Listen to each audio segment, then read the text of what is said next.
Assalamualaikum warahmatullahi wabarakatuh. Bismillahirrahmanirrahim. Alhamdulillahirabbil alamin. Allahumma shalli ala sayyidina Muhammadin wa ala alihi washabihi ajmain. Amma ba'du. Sahabat-sahabat YouTube yang saya hormati dimanapun Anda berada, semoga kita selalu dalam ridha Allah Subhanahu wa ta'ala. Semoga kita selalu dalam lindungan Allah Subhanahu wa ta'ala, dan semoga kita selalu dalam pertolongan Allah Subhanahu wa ta'ala. Amin. Amin ya rabbal alamin.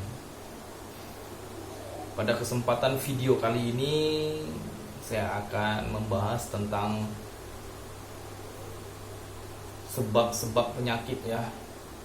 Karena tanpa kita mengetahui sebab daripada penyakit yang kita derita, maka sangat sulit, menurut pandangan saya pribadi, mohon maaf, sangat sulit untuk menemukan kesembuhan dari Allah Subhanahu wa ta'ala.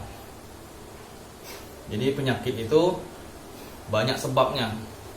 Ada dikarenakan memang asli medis, ada dikarenakan karena gangguan jin, termasuk di situ ada santet, di situ ada guna-guna, peluh, ada bahasa istilahnya. Ya, semuanya itu adalah termasuk daripada penyakit-penyakit jin atau gangguan gaib. Ada yang namanya karena karma, ada yang namanya penyakit karena dosa, karena sumpah, atau penyakit yang dihasilkan dari pikiran yang kotor, mulut yang kasar dalam berbicara, hati yang mungkin tidak kurang bersih. Ya, berarti adalah penyakit hati atau perilaku kita dalam kehidupan sehari-hari. Maka dari itu, setiap penyakit itu beda-beda sebabnya. Kalau seandainya sakit ini disebabkan karena dosa, maka tidak bisa nih, tidak akan mempan penyakit ini dikasih obat dengan ramuan, baik itu seperti pil dari dokter, nggak bakal mempan itu. Dosa nggak bakal mempan dengan pil. Atau misalnya dikasih ramuan-ramuan alami tradisional, nggak bakal mempan. Caranya bagaimana? Caranya adalah dengan coba untuk merenung diri sendiri, mengakui kesalahan diri sendiri, karena manusia tidak luput dengan salah dan dosa. Akui kesalahan kita kalau memang kita punya salah, karena itu sebabnya dari dosa. Setelah kita tahu, kita resapi, kita sesali diri kita, memang kita pernah melakukan kesalahan atau dosa, mungkin mulut ini terlalu kasar untuk berbicara, hati ini terlalu dongkol mungkin terhadap orang tua, terhadap pasangannya, terhadap orang-orang, maka mohon ampunlah kepada Allah. Setelah mohon ampun kepada Allah dengan seyakin-yakinnya, dengan sepasrah-pasrahnya, lalu mohon kepada Allah agar Allah sembuhkan penyakitnya. Kalau memang penyakitnya hubungannya, sebabnya hubungannya langsung kepada Allah. Tapi jika hubungannya kepada Allah juga kepada manusia, maka kita harus mohon ampun, mohon maaf kepada manusia. Gitu. Kalau kita punya salah, kita mohon maaf kepada orang yang bersangkutan. Kalau seandainya orang itu yang punya salah ke kita, ya udah ikhlaskan, maafkan. Jadi tidak ada beban di antara hati dan juga pikiran, sehingga mempengaruhi tadi pergerakan energi dalam tubuh itu, gelombang-gelombang energi dosa ataupun energi negatif itu menjadi sumbatan-sumbatan pada peredaran darah pada tubuh kita, sehingga timbullah penyakit ini dan penyakit ini. Seperti itu. Ini buat teman-teman semua harus paham, itu kalau penyakitnya disebabkan oleh dosa. Seperti itu.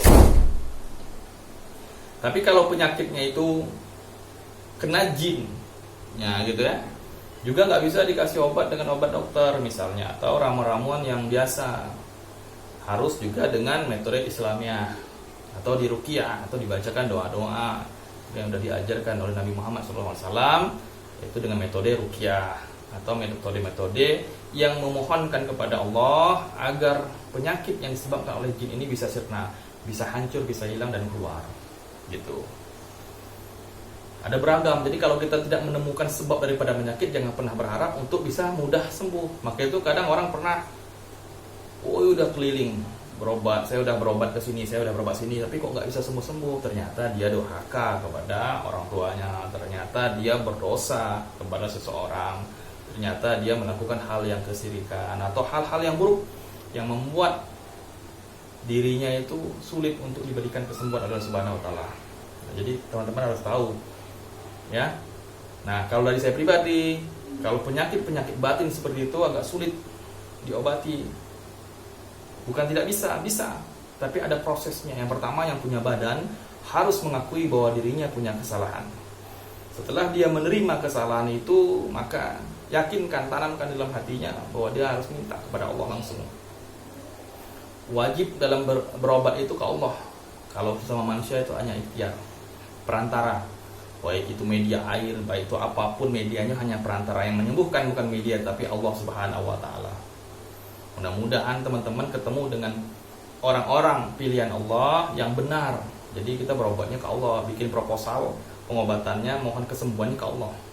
Biarpun paling hanya medianya itu ada segelas air putih, hanya dengan doa bismillah, hanya dengan sholawat Nabi. Tetapi jika Allah ijabah dan tepat sebabnya, maka insya Allah ijabah Allah akan dimudahkan atau langsung bisa disembuhkan oleh Subhanahu wa taala. Mudah bagi Allah untuk menyembuhkan penyakit. Terkadang kita lupa pada diri kita. Yang kita tahu, yang kita terima hanya sakit aja. Selama kita sehat, mungkin kita lengah, kita lupa kepada Allah, kita lupa pada diri kita. Perintah Allah mungkin ya kita abaikan, manusia ya, itu biasa gitu. Tapi ya setelah kita mendapat teguran, ya kalau bisa coba untuk dirubah. Mudah-mudahan dengan sakit tadi mampu merontokkan segala sifat-sifat buruk kita, mampu menghancurkan atau menghilangkan atau mengurangkan atau yang tidak bagus dalam tubuh kita, energi atau dosa-dosa. Jadi jangan berburuk sangka juga. Jadi kalau kita sakit berburuk sangka, ini karena saya disantet nih, ini saya diapain orang nih, gini segala macam. Jangan langsung seperti itu. Karena setiap penyakit itu Allah izinkan, tapi ada sebabnya. Jadi kita koreksi dulu. Seandainya pun ketemu, cari orang yang mampu, yang paham di bidang untuk pengobatan, ya cari yang benar-benar paham. Karena beda-beda orang nih cara untuk menganalisa sebuah penyakit. Kadang-kadang datang orang berobat, oh sakit apa? Sakit kepala, ya udah diobati. Tak sembuh, kenapa? Karena sakit kepalanya bukan asli karena medis, bukan asli karena memang mungkin entah tekanan darah tinggi atau apa, sakit kepalanya, atau mungkin asam lambung yang naik. Tetapi karena dosa, karena dia selalu membangkang, selalu keras kepala, selalu melawan orang tua dan lain sebagainya. Maka sakit kepala itu adalah penyakit dosa pada diri seorang. Bagaimana caranya? Dia mohon ampun kepada Allah, maka kita carikan ikhtiar sebagai medianya, bisa air putih untuk pendorong agar doa itu masuk ke dalam tubuh, agar sakit kepala kita ini sembuh, sehat. Begitu juga penyakit yang lain. Tidak mustahil bagi Allah dan mudah bagi Allah untuk menyembuhkannya. Yang penting yakin kepada Allah Subhanahu wa taala. Ada 3 metode yang harus teman-teman atau kawan semuanya pegang. Jika mengalami keadaan sakit, memang sakit itu agak tidak nyaman ya, tidak enak bagi siapapun yang menerima sakit itu. Yang pertama, kita harus menerima dulu itu sakit. Harus terima dengan ikhlas dan yakin bahwa sepenuhnya penyakit itu datang dari Allah Subhanahu wa taala. Yang kedua, baru kita melakukan ikhtiar.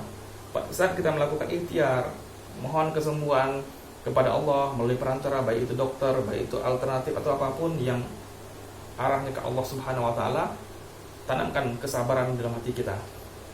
Kalau tanpa sabar, maka kita masih dalam tahap orang yang tidak lulus dalam ikhtiar berobat. Setelah sabar tadi, masukkan yang ketiga, tanamkan keyakinan bahwa yang menyembuhkan diri kita bukanlah makhluk, bukanlah media, tapi hanya Allah Subhanahu wa taala. Mudah-mudahan dengan cara demikian ridha Allah lebih dekat daripada kita, karena kita termasuk hambanya yang sabar, yang ikhlas menerima tadi dan yakin sepenuhnya kepadaku, kata Allah. Insya Allah mudah-mudahan seperti itu. Mungkin hanya ini video kali ini yang bisa saya sampaikan.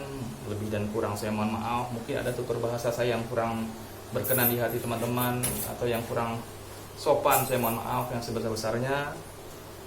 Mudah-mudahan bisa diterima dengan baik. Sedikit informasi atau masukan atau dari saya, sharing, bukan berarti saya lebih dari teman-teman. Tidak, kita sama-sama semuanya, sama-sama kurang, sama-sama belajar. Terima kasih banyak untuk yang menonton video saya. Saya tutupi dengan wabillahi taufiq wal hidayah. Assalamualaikum warahmatullahi wabarakatuh.